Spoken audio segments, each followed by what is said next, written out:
तो भाई ये जो पहली कहानी है वेस्ट बंगाल के एक छोटे से गांव की है, और ये स्टोरी मुझे भेजी है हमारे एक सब्सक्राइबर मृदुल ने। बहुत ही क्रिपी जिन हॉरर है जो एक मुस्लिम फैमिली के साथ ये पूरी वारदात हुई है, जो मैं आपको बताने जा रहा हूँ। ठीक है, तो होता क्या है कि वेस्ट बंगाल के एक छोटे से गांव में एक मुस्लिम फैमिली रहती है।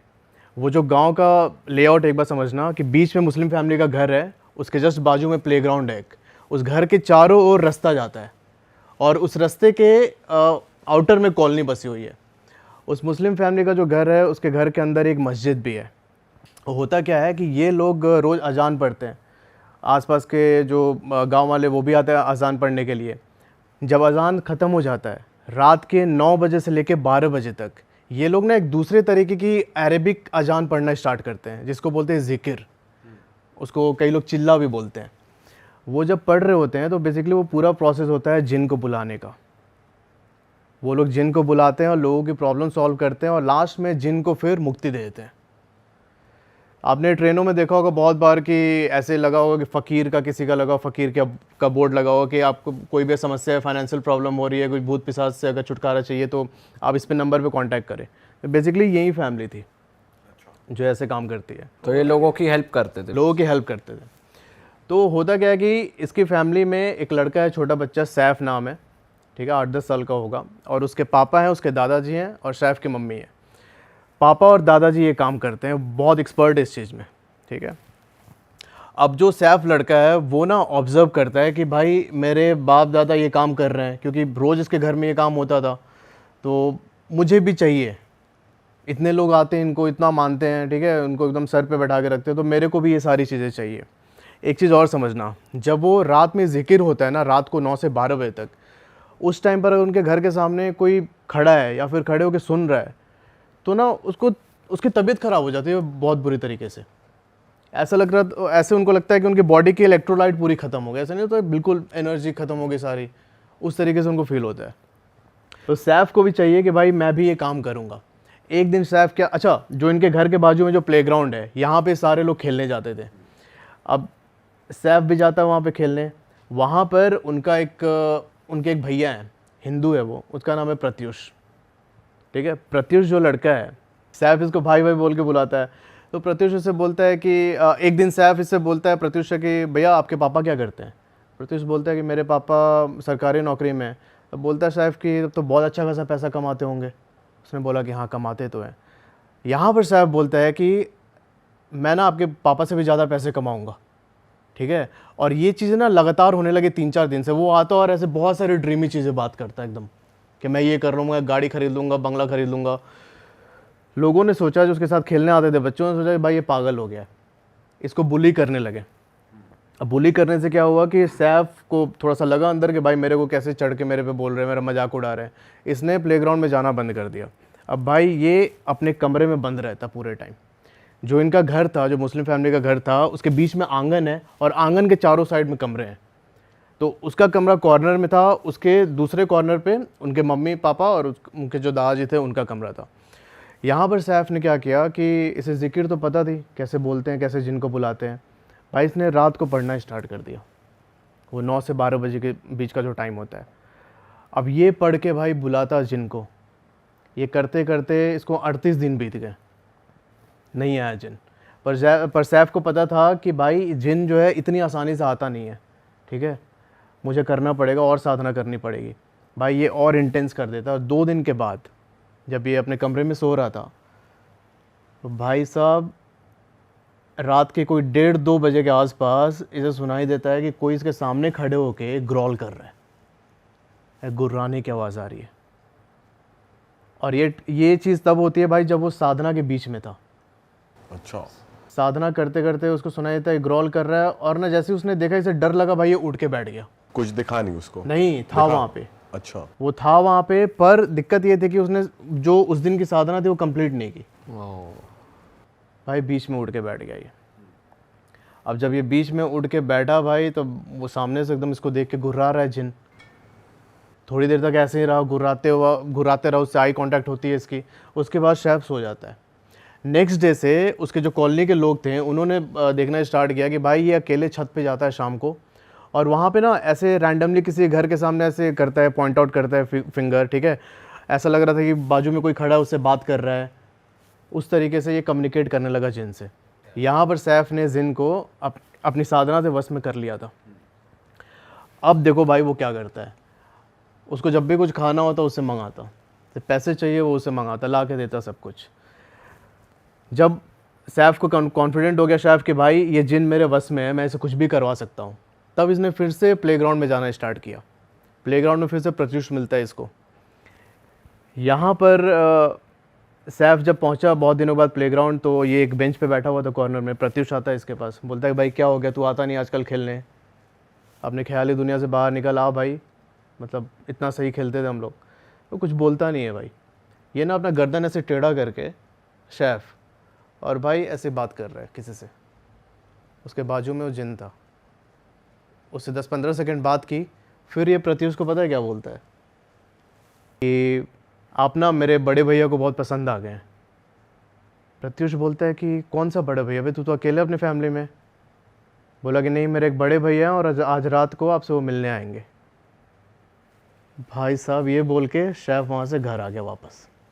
उस रात जब प्रत्युष सो रहा है रात को 2-2:30 बजे के आसपास, भाई साहब इसके विंडो के पास से वहीं गुर्राने की आवाज़ आ रही है। ठीक है, इसकी बॉडी एकदम फ्रीज हो जाती है उस समय। आँख बस खुली है इसकी, ये थोड़ा सा आँख उठा के ऐसे सर उठा के देखता है कि कौन है, और जिन इसके सामने खड़ा है। सैफ ने बोला था मेरे बड़े भैया आएंगे, और जिन इसके सामने खड़ा था। अगले दिन प्रत्युष फिर से गया प्लेग्राउंड में। उस रात तो मतलब उसकी तबीयत बहुत ज़्यादा ख़राब हो गई। ठीक है, कैसे जैसे जैसे उसने मैनेज किया प्रत्युष ने। अगले दिन जब पहुंचा प्लेग्राउंड में, सैफ आता है, बोलता है कि भैया आप मेरे बड़े भैया आए थे ना आपसे मिलने। बोलते कौन से बड़े भैया? नहीं, रात को जो आए थे ना आपसे मिलने कल, वही है मेरे बड़े भैया। इसकी फट लेती है भाई बहुत बुरी तरीके से। उसके बाद से अगले 6-7 दिनों तक ये आया नहीं, मतलब प्लेग्राउंड में जाना ही बंद कर दिया प्रत्युष ने। इसकी मतलब तबीयत ख़राब रहने लगी बहुत बुरी तरीके से। अब इसके बाद सैफ क्या करता है कि इसने सोचा कि अब मेरे को प्रूव करना है लोगों को कि मैं भी उनके प्रॉब्लम सॉल्व कर सकता हूँ। उनको कोई फाइनेंशियल प्रॉब्लम है, कोई रोग है, तो मैं भी जिन से ठीक करवा सकता हूँ। यहाँ पर इसने डिसाइड किया कि पर यह होगा कैसे, ऐसे तो इसके बाप है, दादा है, ठीक है, कोई इसके पास क्यों आएगा। तो इसने सोचा कि भाई मेरे को प्रूव करना है। तो इसने पता है क्या प्लान बनाया कि भाई मैं इस जिन से अपने दादाजी को परेशान करवाऊँगा, और जब वो बिल्कुल आखिरी स्टेज में चले जाएंगे, मतलब कुछ भी हल नहीं निकल रहा है, तब मैं जिनको ऐसे मतलब सबके सामने बोलूँगा कि भाई ठीक कर दादाजी को, तो ये ठीक करेगा और लोग मेरे को मानने लगेंगे। पर ये सैफ का प्लान भाई बुरी तरीके से फेल होता है। इसने जिन को छोड़ तो दिया दादाजी के ऊपर। अब दादाजी के ऊपर जब छोड़ा तो जिन उनको बहुत परेशान करने लगा। ठीक है, उनकी तबीयत एकदम बेकार होने लगी दादाजी की। वो क्या करते, दिन में चेयर पे जाके बैठ जाते घर के आंगन में, और ना एकदम सर ऐसे ऊपर करके एक टक बस ऊपर की तरफ देखते रहते। पर जैसे दादाजी खुद एक्सपर्ट थे तो वो खुद डील नहीं कर पा रहे थे। जब इनके पापा को पता चला तो उन्होंने यही सोचा कि भाई हो सकता है हम इतना ज़्यादा ट्रीटमेंट करते, इतना जिन को बुलाते हैं, तो मे भी उसका साइड इफेक्ट हो, उससे कुछ किसी जिन ने कुछ किया हो। भाई ये अपनी विद्या लगा के दादाजी के ऊपर छोड़ते कि भाई ठीक हो जाए दादाजी। पर भाई वो ना इफेक्ट ज़्यादा दिन तक रहता नहीं, 2-3 दिन रहता, फिर से ये जिन हावी हो जाता है। अच्छा, फैमिली में किसी को पता नहीं कि ये छोटा लड़का सैफ है, ये उस समय 38 दिन तक इसने वो किया था जिन को एक्टिव, क्योंकि मैंने बताया ना कि वो एक कमरे में कॉर्नर में उसका कमरा था, दूसरे कॉर्नर में इनका कमरा था। तो भाई रात को कमरा बंद करके वो ये काम करता। जो ये जिक्र होते हैं जैसे अजान पढ़ते हैं, वो तो बिल्कुल माइक पे पढ़ते हैं ना। जिक्र जो होती है भाई बिना माइक के एकदम ऐसे चैंट करते हैं घर के अंदर बैठ के। फिर क्या होता? तो ये सीन था। तो फिर उसने दादाजी पे छोड़ा। दादाजी 1 महीने के बाद उनकी तबीयत बहुत ज़्यादा ख़राब हो गई। तब इसने अपने जिन को हुक्म दिया कि भाई जाके ठीक कर। पर मैंने बताया था कि सैफ वो जो था उस रात बीच साधना से उड़ गया था, डर के मारे बीच में छोड़ दिया था उसने। तो ये जिन को हुक्म देता भाई ठीक करो जाके, पर ये उसकी बात ही नहीं मानता। पर अब तक तो मान रहा था। नहीं, बता रहा हूँ भाई, सैफ ने बहुत टाइम से उससे काम करवाया था। मैंने आपको बताया था कि जिन जो आते हैं उनकी एक शर्त होती है कि भाई तुम मेरे से काम करवा रहे हो ठीक है, पर उनको ना बाद में मुक्ति देनी होती है। अच्छा, अब ये मुक्ति देने वाली जो विद्या थी ये सैफ के दादाजी और उसके पापा को ही आती थी। अच्छा। अब जिन से जिन उससे यही बोलता कि इतना मतलब इतने दिन से मैं काम कर रहा हूँ भाई, मुक्ति चाहिए मुझे। नहीं मानी बात उसने, जिन ने इसकी, सैफ की बात जिन ने नहीं मानी। दादाजी ऑफ हो जाते हैं। अच्छा। अब सैफ ने सोचा कि भाई ये जो जिन है ना, ये मेरी बात नहीं मान रहा है और शायद इसके बस की बात नहीं है किसी को ठीक करना, ठीक है। उसने एक बार और ट्राई किया कि भाई तू जाके दादाजी मेरे उनकी डेथ हो गई तो उनको ज़िंदा कर।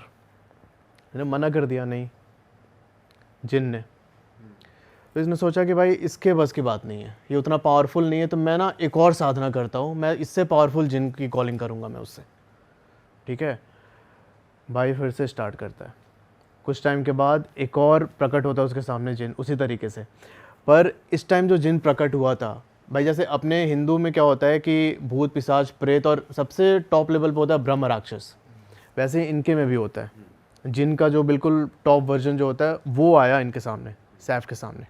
अब 10 साल का बच्चा, उसको क्या दिमाग है यार, उसको समझ में आ नहीं रहा कि मैं क्या कर रहा हूँ। उसने भाई जिन को छोड़ दिया अपने पापा पे कि उनको जाके परेशान करो और फिर मैं ठीक करूँगा। यहाँ पे सैफ ये नहीं समझ पा रहा था कि भाई तुमको उसको मुक्ति भी देना है, वो तुम्हें नहीं आता।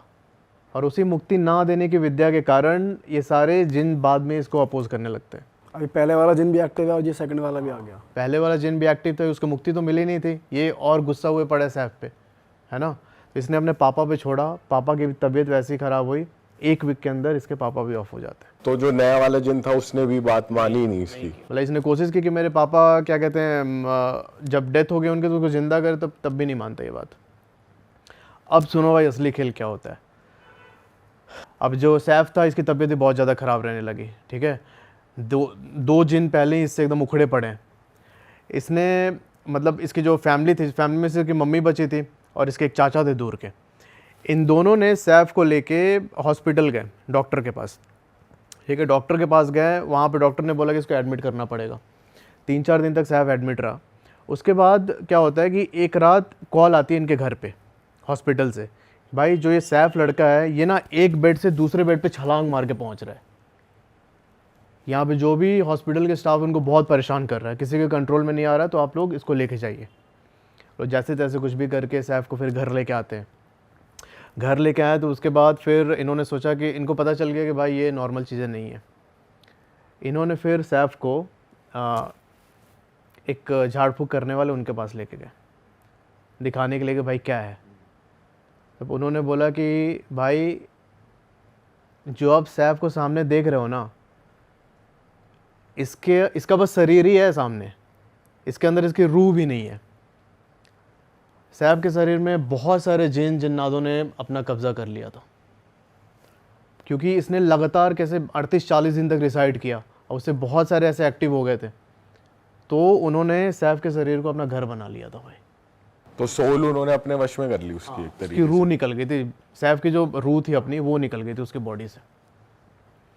उन्होंने बस ये बोला कि अब पर ऐसा पॉसिबल है कि जैसे खुद की रूह निकल जाए लेकिन फिर भी भाई वो तो है, तो जिन के तो हो सकते हैं भाई, जिन के केस में भाई जिन बहुत पावरफुल चीज़ है यार, इसको तो मतलब नहीं। बट ये तो होता है कि भाई अपनी सोल भी है लेकिन कब्जा करा हुआ है, बट ये थोड़ा अनबिलीवेबल है कि उसकी रूह ही नहीं है उसमें अंदर।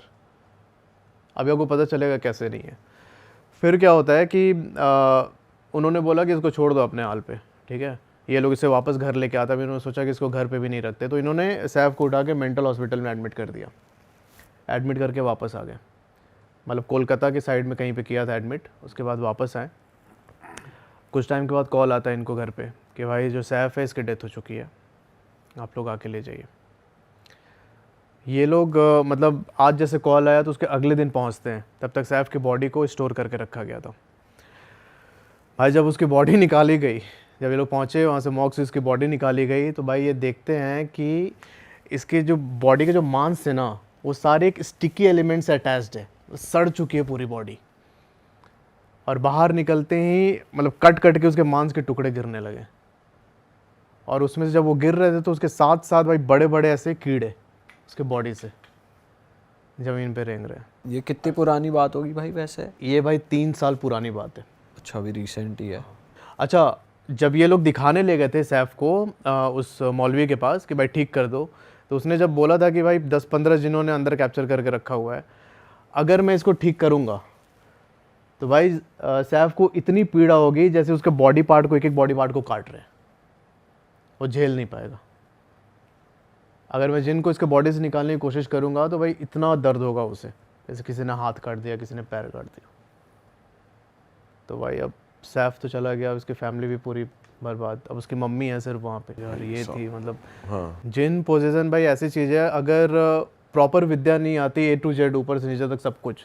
और भाई छोटा बच्चा कर रहा है ये तो और भी गलत चीज़ है कि छोटा बच्चा ये चीज़ें कर रहा है और अपने ही दादा और पापा पे छोड़ रहा है। और कोई है भाई? नेक्स्ट स्टोरी पे चलते हैं भाई। कुछ ऐसा बताओ जो आपको किसी ट्रैवल के दौरान पता चला हो या किसी फैमिली ने बताया हो, लोकल फैमिली ने कुछ। हाँ भाई, ट्रैवल का एक मेरे पास कैब ड्राइवर ने भेजी थी मुझे कहानी। अच्छा।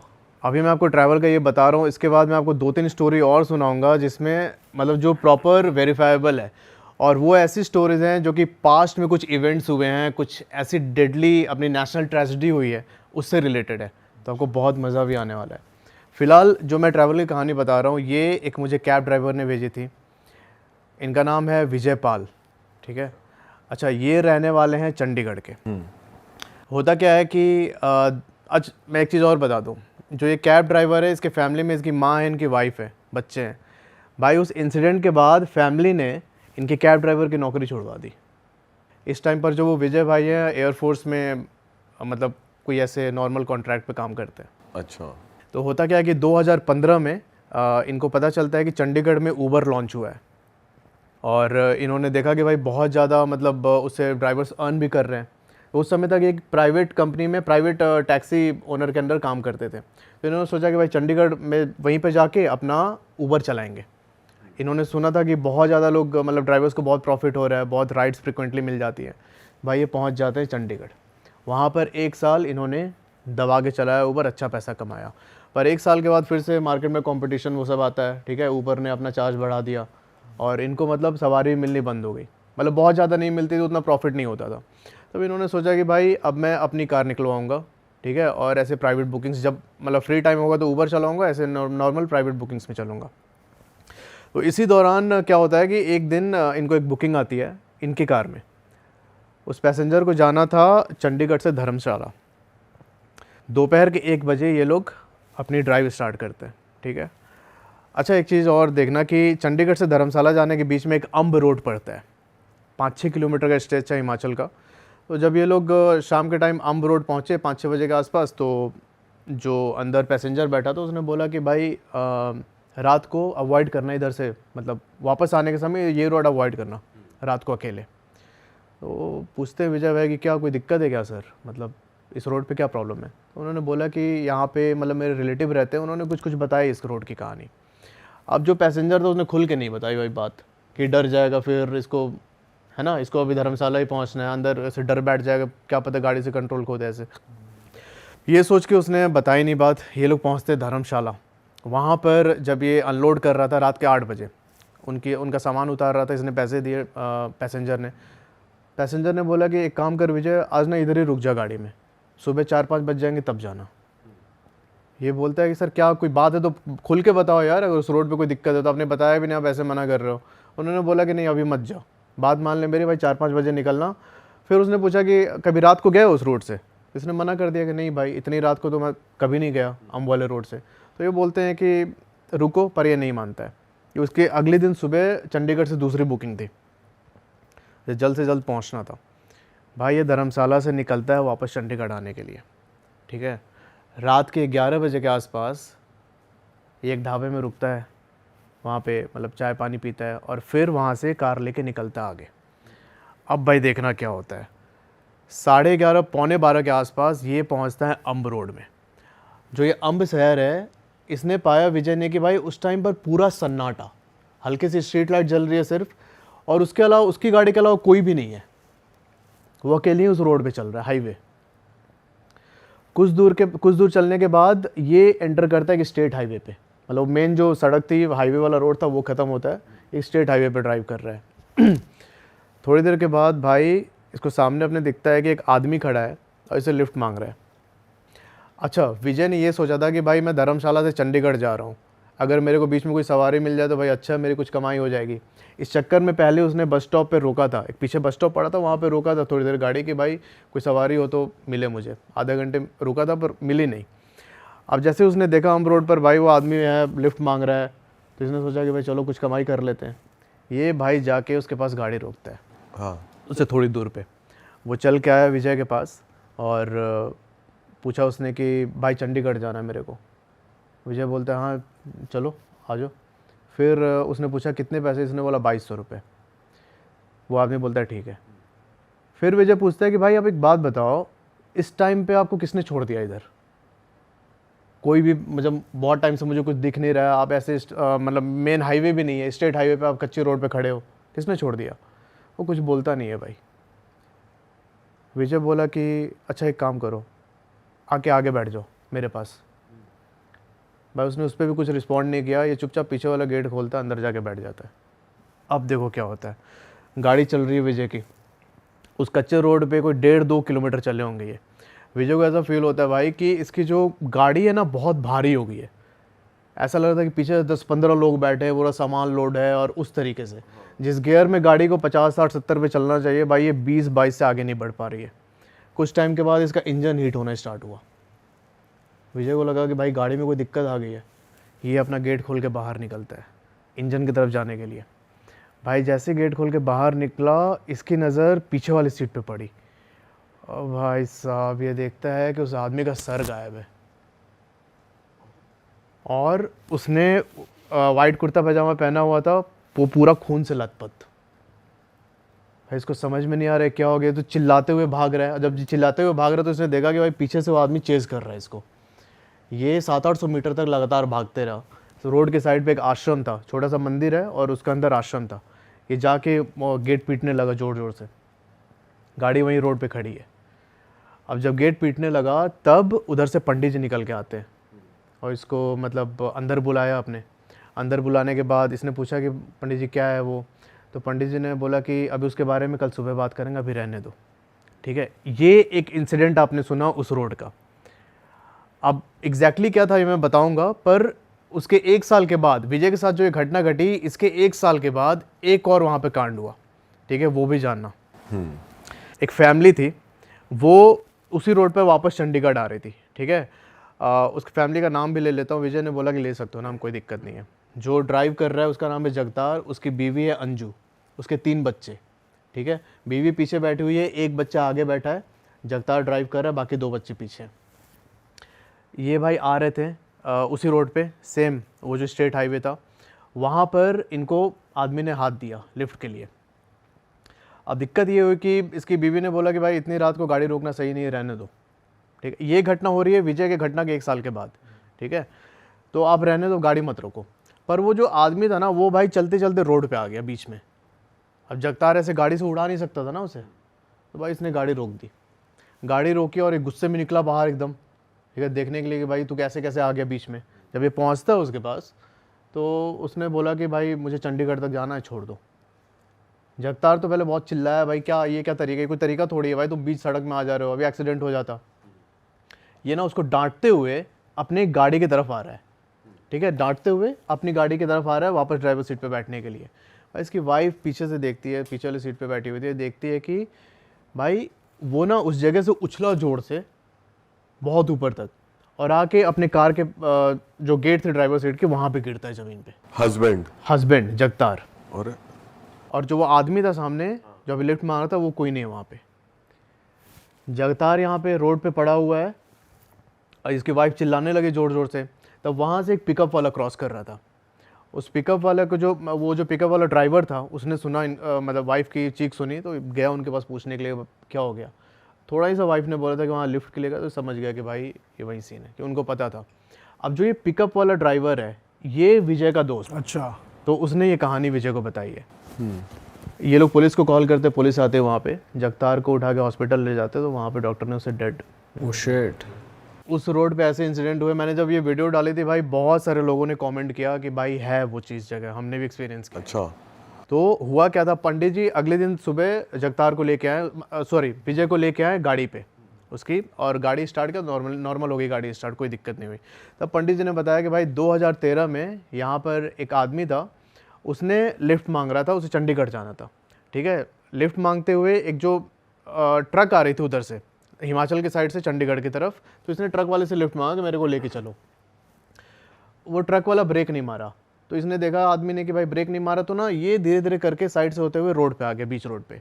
ट्रक वाला भाई क्यों रोकेगा गाड़ी अपनी, उसे लगा कि भाई लूट पाट के लिए अभी कुछ भी लग सकता है ना उसे, भाई उसने गाड़ी चढ़ा दी उसके ऊपर। अब गाड़ी चढ़ाई तब उसका जो सर था उसके धड़ से अलग होके भाई दूर चला गया था। अब उसी की स्पिरिट उस जगह को हॉन्ट करती है। ओके। तो आज तक कर रही है? नहीं, आज तक कर रही है। अच्छा ये है ना भाई कि जो ये भूत प्रेत ये सब होते हैं सबको भाई दिख नहीं सकते, ना ही सबको एक्सपीरियंस हो सकते हैं। ये तो एक ने मुझे स्टोरी भेजी थी, तब उनके थ्रू मुझे पता चला था कि कोई भी इंसान होता है दो कुल का होता है, या तो देवकुल या फिर राक्षस कुल।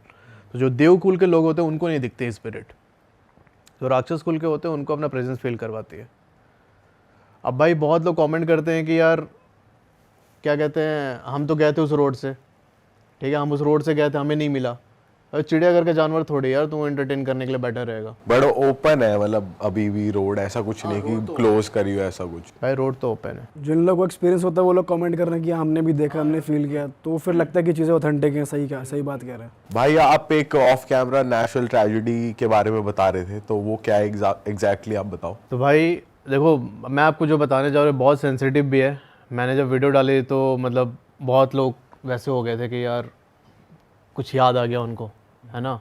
तो भाई ये स्टोरी अपने देश में एक हुई नेशनल ट्रेजेडी से रिलेटेड है। 2023 में आपको पता होगा बालासोर में 3-4 ट्रेन टकरा गई थी आपस में, करेक्ट। बहुत सारे लोगों की डेथ हुई थी उसमें।